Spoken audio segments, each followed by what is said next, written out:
Der Philosoph und Wissenschaftstheoretiker Karl Popper entwirft 1981 eine neue Ethik für Intellektuelle, insbesondere für Wissenschaftler und Politiker. Welche besondere Verantwortung Intellektuelle haben, worin sich die alte und die neue Berufsethik unterscheiden und warum wir unsere Einstellung zu Fehlern unbedingt ändern sollten, erfährst du in diesem Video. Der britisch-österreichische Philosoph Karl Popper ist der Begründer des kritischen Rationalismus und zählt zu den einflussreichsten Denkern des 20. Jahrhunderts. In seinem Vortrag Duldsamkeit und intellektuelle Verantwortlichkeit betont er die Verantwortung von Intellektuellen und stellt dem Relativismus sein Konzept des kritischen Pluralismus gegenüber. Nur wenn zwischen objektiver Wahrheit und hypothetischem Wissen unterschieden wird, können Theorien selbstkritisch entwickelt, hinterfragt und verbessert werden. Da jede Wissenschaft und jede rationale Diskussion auf ethischen Prinzipien basiert, schlägt Popper eine neue Berufsethik vor, welche für Wissenschaftler, vor allem aber auch für Politiker gelten soll. Unter Intellektuellen versteht Popper allgemein Menschen, die an Ideen interessiert sind, insbesondere diejenigen, die lesen oder schreiben. Intellektuelle haben seiner Ansicht nach seit Jahrtausenden immensen Schaden angerichtet und das oft mit den besten Absichten. Im Namen einer Idee, Lehre oder Theorie wurden massenhaft Menschen verfolgt, unterdrückt, ausgegrenzt, misshandelt und getötet. Verfolgung, Grausamkeit und Terror wurden ideologisch gerechtfertigt, mit Nationalität, Rasse, politischer Rechtgläubigkeit, Religion. Schuld daran sind laut Popper bestimmte Laster, für welche Intellektuelle besonders anfällig sind: Arroganz, Rechthaberei, Besserwisserei, intellektuelle Eitelkeit. Diese Laster führen zu Intoleranz gegenüber anderen Ideen, Lehren und Theorien. Demgegenüber steht die Toleranz. Voltaire bezeichnet Toleranz als die notwendige Folge der Einsicht, dass wir fehlbare Menschen sind. Er appelliert an unsere intellektuelle Bescheidenheit und intellektuelle Redlichkeit und fordert uns auf, unsere eigenen Ansichten kritisch zu hinterfragen und anderen ihre Torheiten zu vergeben. Popper nennt jedoch zwei Torheiten, die Intellektuelle nicht tolerieren dürfen. Die erste Torheit ist Intoleranz. Wenn wir Intoleranz tolerieren, zerstören wir die Toleranz und den Rechtsstaat. Dieses sogenannte Toleranzparadoxon habe ich bereits ausführlich in einem separaten Video erklärt. Den Link findest du in der Infobox. Die zweite Torheit ist ein dunkler, unverständlicher Schreibstil. Ein solcher Stil sollte von Intellektuellen nicht länger toleriert werden, da er intellektuell unverantwortlich ist, den gesunden Menschenverstand zerstört und Relativismus begünstigt.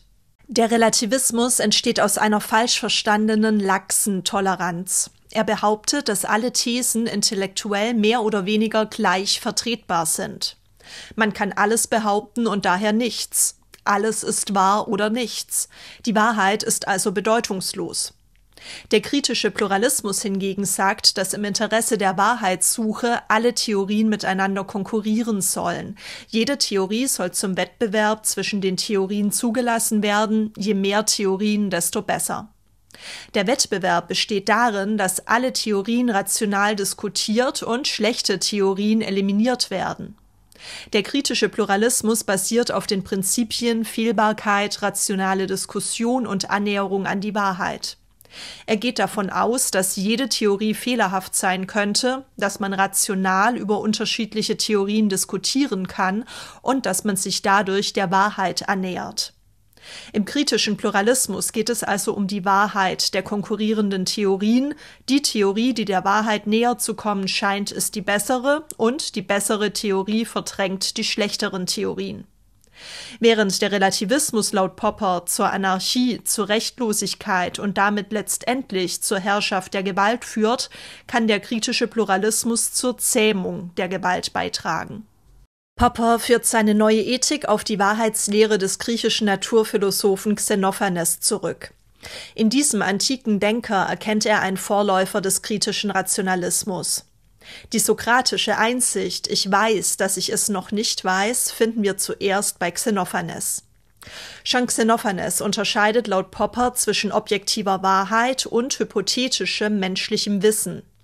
Er geht davon aus, dass eine objektive Wahrheit existiert, und zwar unabhängig von unserer menschlichen Erkenntnis. Das, was ich sage, kann wahr sein, ohne dass ich oder sonst jemand weiß, dass es wahr ist. Die objektive Wahrheit ist die Übereinstimmung einer Aussage mit den Tatsachen, ob wir das nun wissen oder nicht. Demzufolge gibt es Wahrheiten, die niemand sicher weiß oder wissen kann, obwohl sie von manchen vermutet werden. Und es gibt Wahrheiten, die niemand auch nur vermutet. Menschliches Wissen ist für Popper immer hypothetisches Wissen, Vermutungswissen. Auch naturwissenschaftliches Wissen ist nicht sicher, sondern revidierbar.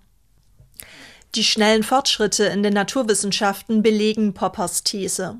Selbst vermeintlich sicheres Wissen, streng überprüfte Theorien, Hypothesen, Vermutungen wurden gegen andere, bessere Theorien ausgetauscht. Das alte Wissen wurde von neuem Wissen überholt. Überholtes Wissen besteht aus Theorien, die sich als falsch herausgestellt haben. Den Inhalt der aktuell anerkannten Theorien, Hypothesen, Vermutungen bezeichnet Popper als objektives, unpersönliches Wissen. Demgegenüber steht das subjektive oder persönliche Wissen, also das Wissen, das der einzelne Mensch über einen bestimmten Themenbereich hat. Das objektive, unpersönliche Wissen ist heutzutage sehr viel größer als das, was irgendein Mensch persönlich wissen kann. Zudem ist der Fortschritt des objektiven Wissens so schnell, dass das persönliche Wissen nur auf kurze Zeit und in kleinen Gebieten Schritt halten kann. Aus dieser Einsicht in die prinzipielle Begrenztheit und Revidierbarkeit menschlichen Wissens ergeben sich für Popper die ethischen Prinzipien einer rationalen Diskussion sowie die Grundsätze seiner neuen Berufsethik. Jeder rationalen Diskussion, also jeder Diskussion im Dienste der Wahrheitssuche, liegen bestimmte erkenntnistheoretische und gleichzeitig ethische Prinzipien zugrunde. Popper beschreibt 3 dieser Prinzipien genauer. Erstens das Prinzip der Fehlbarkeit. Vielleicht habe ich Unrecht und vielleicht hast du Recht, aber wir können auch beide Unrecht haben. Zweitens das Prinzip der vernünftigen Diskussion.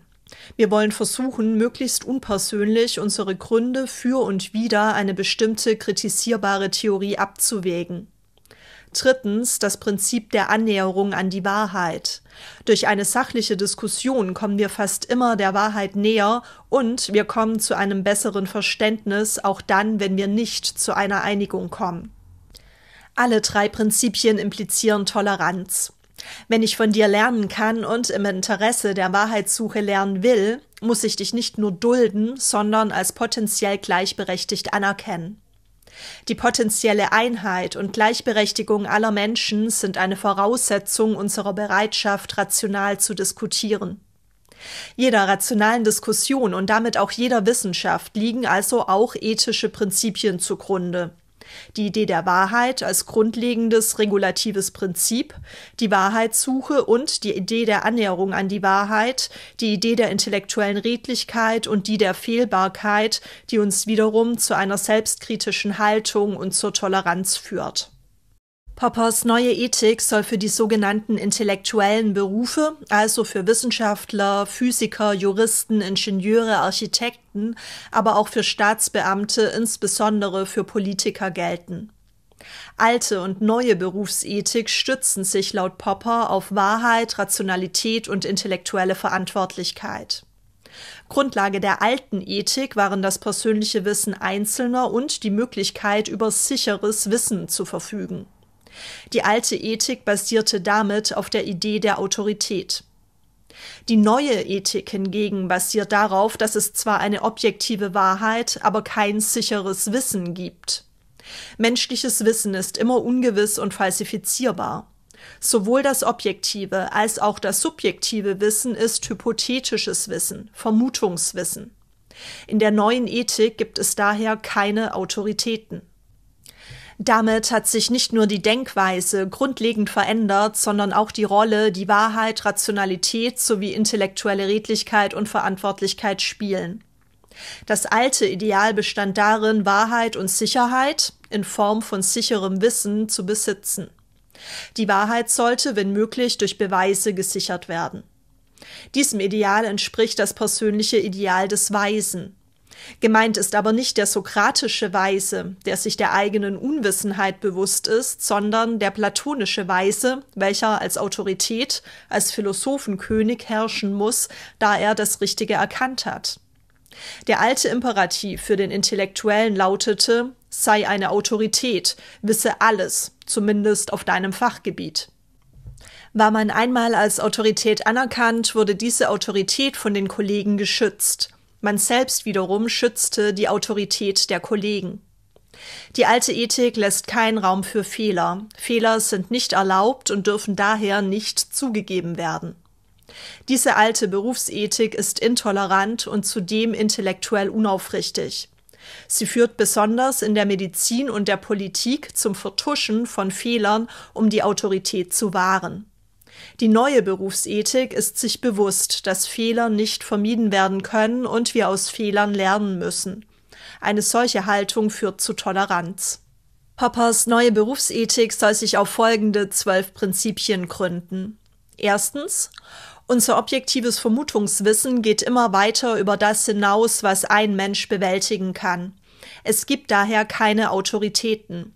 Das gilt auch innerhalb der verschiedenen medizinischen Spezialfächer. Zweitens: Es ist unmöglich, alle Fehler zu vermeiden oder auch nur alle an sich vermeidbaren Fehler. Fehler werden ständig von allen Wissenschaftlern gemacht. Die alte Vorstellung, dass man Fehler vermeiden kann und daher verpflichtet ist, sie zu vermeiden, muss revidiert werden. Sie ist selbst fehlerhaft. Drittens: Es bleibt unsere Aufgabe, Fehler nach Möglichkeit zu vermeiden. Aber gerade um sie zu vermeiden, müssen wir uns vor allem darüber klar werden, wie schwer es ist, sie zu vermeiden und dass es niemandem völlig gelingt. Auch nicht den schöpferischen Wissenschaftlern, die von der Intuition geleitet werden. Auch wenn wir ohne Intuition nichts erreichen, ist sie doch häufiger irreführend als richtig. Viertens: Fehler können in den am besten bewährten Theorien verborgen sein und es ist die spezifische Aufgabe des Wissenschaftlers, nach solchen Fehlern zu suchen. Die Feststellung, dass eine gut bewährte Theorie oder eine häufig eingesetzte technische Praktik fehlerhaft ist, kann eine höchst wichtige Entdeckung sein. Fünftens: Wir müssen deshalb unsere Einstellung zu unseren Fehlern ändern. Das ist der Punkt, an dem unsere praktische ethische Reform ansetzen muss. Denn die alte Einstellung zur Berufsethik führt uns dazu, unsere Fehler zu vertuschen, sie zu verheimlichen und sie so schnell wie möglich zu vergessen. Sechstens: Das neue, grundlegende Prinzip ist, dass wir, um neue Fehler möglichst zu vermeiden, aus den gemachten Fehlern lernen müssen. Fehler zu vertuschen ist deshalb die größte intellektuelle Sünde. Siebtens: Wir müssen daher ständig nach Fehlern Ausschau halten, besonders nach unseren eigenen. Wenn wir sie finden, müssen wir sie uns einprägen, sie nach allen Seiten hin durchleuchten, um besser verstehen zu können, was der Grund dafür war. Achtens: Eine selbstkritische Haltung, Aufrichtigkeit und Ehrlichkeit gegen uns selbst werden damit zur Pflicht für jedermann. Neuntens: Da wir von unseren Fehlern lernen müssen, müssen wir auch lernen, es anzunehmen, ja dankbar anzunehmen, wenn andere uns darauf aufmerksam machen. Wenn wir anderen ihre Fehler nachweisen, so sollten wir uns immer daran erinnern, dass wir selbst ähnliche Fehler gemacht haben. Und wir sollten uns daran erinnern, dass die größten Wissenschaftler große Fehler gemacht haben. Das heißt sicher nicht, dass unsere Fehler gewöhnlich entschuldbar sind. Wir dürfen in unserer Wachsamkeit nicht nachlassen. Aber es ist menschlich unvermeidbar, Fehler zu machen, und wenn wir andere auf ihre Fehler aufmerksam machen, müssen wir ihnen helfen, sich damit auseinanderzusetzen. Zehntens: Wir müssen uns gedanklich klar machen, dass wir andere Menschen zur Entdeckung und Korrektur unserer Fehler brauchen und sie uns. Besonders Menschen, die mit anderen Ideen in einer anderen kulturellen Atmosphäre aufgewachsen sind. Auch das führt zur Toleranz. 11. Wir müssen lernen, dass Selbstkritik die beste Kritik ist, dass aber die Kritik durch andere eine Notwendigkeit ist. Sie ist fast so gut wie Selbstkritik. 12. Rationale oder objektive Kritik muss immer spezifisch sein. Sie muss spezifische Gründe angeben, warum spezifische Aussagen, spezifische Hypothesen falsch zu sein scheinen oder spezifische Argumente ungültig. Sie muss von der Idee geleitet sein, der objektiven Wahrheit näher zu kommen. In diesem Sinne muss sie unpersönlich, aber auch von Sympathie geleitet sein. Dass es sich bei wissenschaftlichen Erkenntnissen um Vermutungswissen und nicht um sicheres Wissen handelt, ist laut Popper in der Wissenschaft mittlerweile fast überall allgemein akzeptiert. Durch diese Akzeptanz hat sich die Einstellung der Wissenschaftler zu Widerlegungen und fehlerhaften Theorien verändert. Auch die eigenen Theorien werden heute als prinzipiell falsifizierbar betrachtet. Ein ähnlicher Einstellungswandel in Bezug auf menschliche Fehlbarkeit hat in der Politik und den verschiedenen gesellschaftlichen Institutionen noch nicht stattgefunden. Popper träumt von einer demokratischen Utopie, in welcher Politiker sich vor Wahlen damit brüsten, ernste Fehler gemacht zu haben, von denen sie einen Teil korrigieren konnten. Was hältst du persönlich von Poppers neuer Ethik? Welche Einstellung hast du selbst zu Fehlern? Schreibe deine Meinung sehr gerne unten in die Kommentare. Mit dem Quizlet Lernset Toleranzkonzeption nach Rainer Forst kannst du dein Wissen jetzt erweitern. Viel Spaß beim Lernen und bis bald!